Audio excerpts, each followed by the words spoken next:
Have you ever had a brilliant idea, a great plan that just fell flat? Yeah, you are definitely not alone. Today, we're going to dig into some fascinating research from Y.K. Cooper to figure out exactly why that happens and, way more importantly, how to make sure your next great idea actually takes off.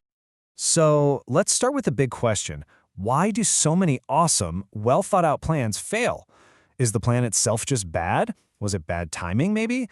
Or is there something deeper going on? Something about the human side of things that we keep missing? Well, the research is pretty clear on this one. It's almost never about the quality of the plan. It's all about the people.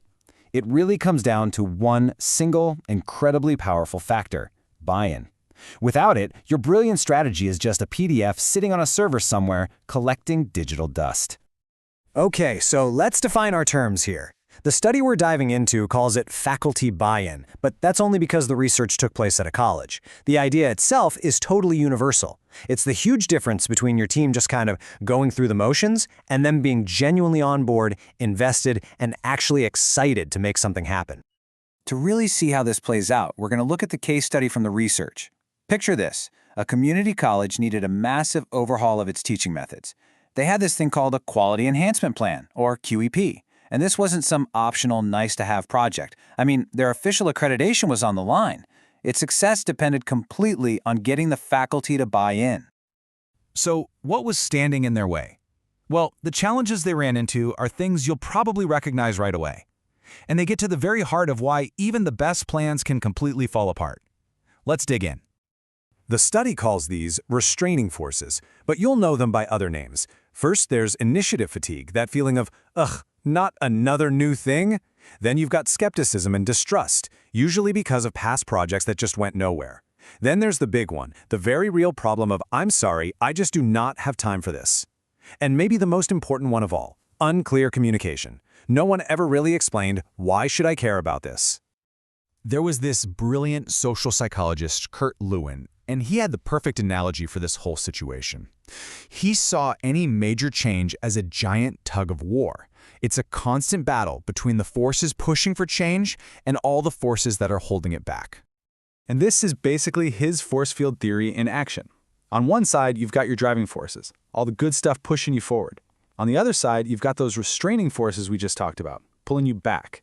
And here is the absolute genius insight from Lewin.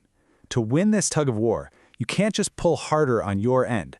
The real secret is to find a way to weaken the other side's grip.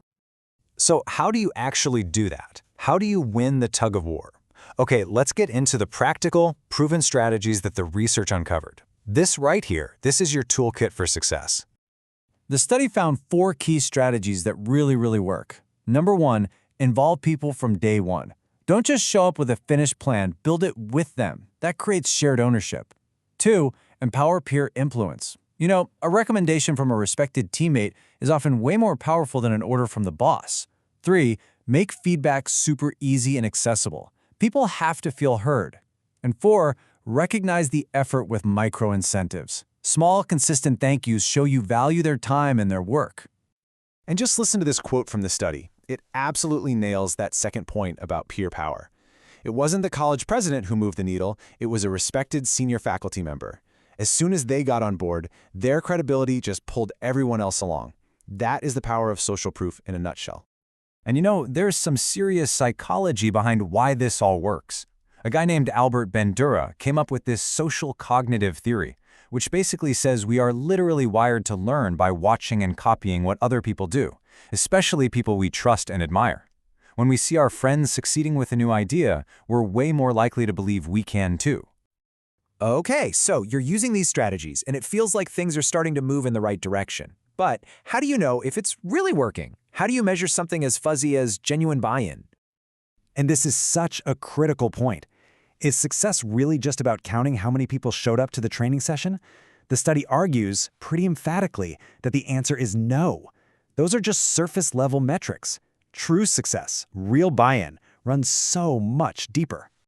And just look at the difference here. On the left, you've got what you might call vanity metrics. They're easy to count, but they don't tell you much. But on the right, that's where the real story is. Are people actually changing how they work? Are they adopting the new methods? Are they so excited they're sharing success stories on their own? That is what real buy-in looks like. I mean, as one of the leaders in the study put it so perfectly, don't just count the heads in the room. Look for the behavioral evidence. Look at the actual work. That's where you'll find the proof of whether your plan is just being tolerated or if it's being truly embraced. So, let's bring it all home. What's the big final lesson here? Well, it all comes down to a fundamental shift in your mindset. Your goal should never, ever be just compliance, just getting people to check a box. The real goal, the real win, is building a culture of shared purpose. A culture where the project stops being management's idea and it becomes our mission. Because at the end of the day, you can't force genuine buy-in. You can't put enthusiasm in a performance review. You have to earn it. And you earn it bit by bit through trust, through real inclusion in the process, and by recognizing the hard work that people are putting in. So I'll just leave you with this final thought. Think about that tug of war. Instead of only thinking about how you can push your idea harder, what is one restraining force, whether it's skepticism or a lack of time or people feeling unheard? What is one of those things you can help remove for your team starting tomorrow? The answer to that question might just be the real key to your next success.